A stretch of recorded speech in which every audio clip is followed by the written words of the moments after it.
perkenalkan, nama saya Cynthia Sadeli. Saya merupakan mahasiswi aktif Universitas Bunda Mulia, program studi Hospitality dan Pariwisata semester 3. Sebelumnya, video ini dibuat untuk memenuhi tugas pengganti ujian tengah semester untuk mata kuliah Indonesia Indigenous Culinary. Di video kali ini, saya akan membahas mengenai bumbu dan rempah, juga salah satu masakan khas Indonesia yaitu Coto Makassar. Nah, sebenarnya bumbu dan rempah itu apa sih?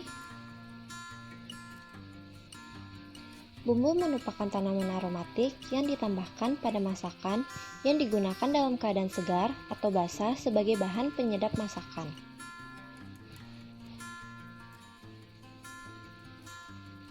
Sedangkan rempah merupakan bagian tanaman yang beraroma atau berasa kuat yang digunakan di makanan sebagai pengawet ataupun perisai dalam masakan.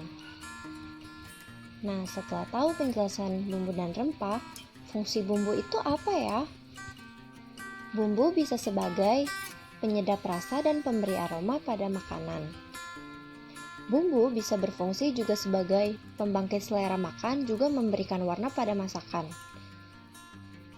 Bumbu bisa sebagai bahan pengawet dan sebagai hiasan pada makanan.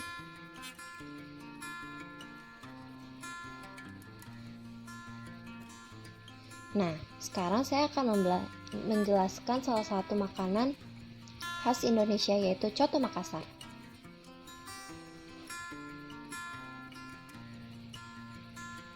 Coto Makassar atau Coto Mangkasara merupakan makanan tradisional yang berasal dari Makassar, Sulawesi Selatan. Coto Makassar telah ada semenjak masa kerajaan Gowa di abad ke-16. Dulunya penyajian coto ini untuk bagian tenderloin dan sirloin sapi disantap oleh keluarga kerajaan, sedangkan bagian jeroan sapi disantap untuk masyarakat kelas bawah dan abdi kerajaan. Nah, saya akan membagikan resep Coto Makassar. Resep yang saya bagikan ini untuk 5 orang. Bahan yang perlu dipersiapkan ada bumbu rebusan sapi terdiri dari 500 gram daging sapi, 2 batang serai, 2 ruas lengkuas, 4 lembar daun salam, dan 1,5 liter air. Lalu ada bumbu halus, yaitu 1 sendok makan jinten, 3 sendok makan ketumbar, 1 sendok teh biji lada, 3 batang serai iris, 1 ruas lengkuas iris, 10 butir kemiri, 100 gram kacang tanah, 8 siung bawang putih, 10 siung bawang merah, 1 ruas kayu manis, 5 buah cengkeh, secukupnya garam, secukupnya gula, serta minyak goreng. Lalu ada bahan pelengkap yaitu daun bawang iris, bawang goreng, jeruk nipis, lontong, dan kecap manis. Cara membuatnya: pertama, cuci bersih daging sapi, lalu potong kotak kecil. Kemudian didihkan air, lalu masukkan daging sapi bersama dengan serai, daun salam, dan lengkuas. Rebus hingga daging menjadi lebih empuk. Setelah itu, siapkan kuali berbeda, lalu masukkan minyak goreng secukupnya, masukkan bawang putih dan merah, hingga berwarna kecoklatan. Lalu angkat dan sisihkan. Kemudian masukkan kemiri, serai, dan lengkuas. Goreng hingga serai dan lengkuas terlihat mengering. Angkat dan sisihkan.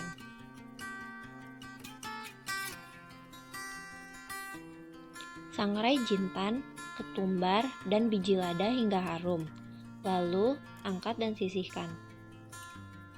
Setelah itu, sangrai kacang tanah menggunakan api kecil hingga berwarna agak kecoklatan. Angkat dan sisihkan. Kemudian, haluskan bumbu yang telah digoreng dan disangrai tadi menjadi satu, kecuali kacang tanah. Kita menghaluskannya menggunakan blender.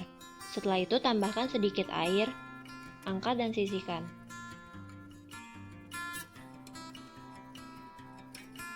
Kemudian, haluskan kacang tanah menggunakan blender, lalu sisihkan. Setelah itu, panaskan minyak. Lalu masukkan bumbu yang telah dihaluskan tadi. Tambahkan kayu manis dan cengkeh. Tumis hingga harum. Masukkan air hasil dari rebusan daging sapi tadi. Lalu masukkan kacang tanah yang telah dihaluskan sebelumnya. Aduk hingga semua bahan tercampur merata.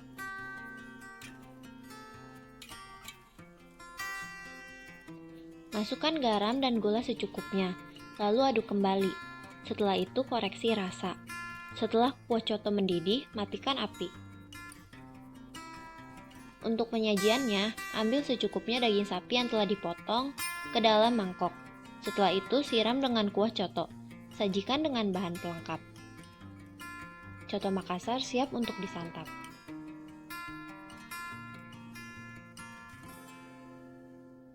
Sekarang saya akan membahas karakteristik bumbu dan rempah. Yang pertama ada karakteristik bumbu kering dan utuh. Bahan atau bumbu yang digunakan dalam keadaan kering mempunyai kelebihan, yaitu bisa disimpan dalam waktu yang lama dibandingkan dengan bumbu yang segar.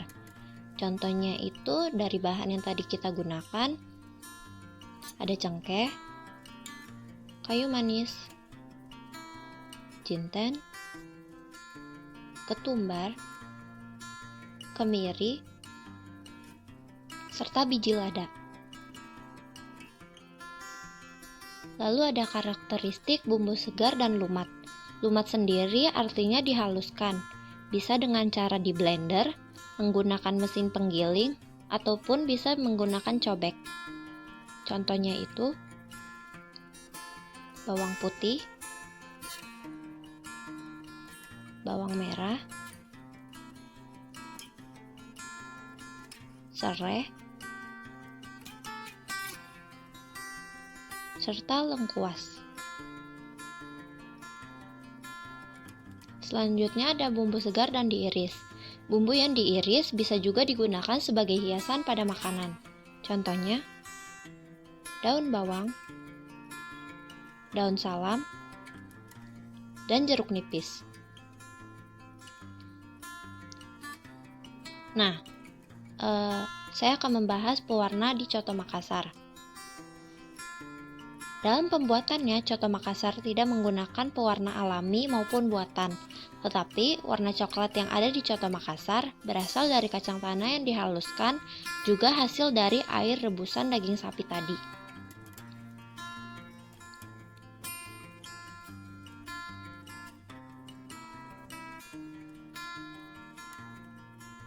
Kesan dan pesan untuk memajukan kuliner Indonesia yaitu kuliner Indonesia memiliki banyak sekali ragam, juga cita rasa yang unik.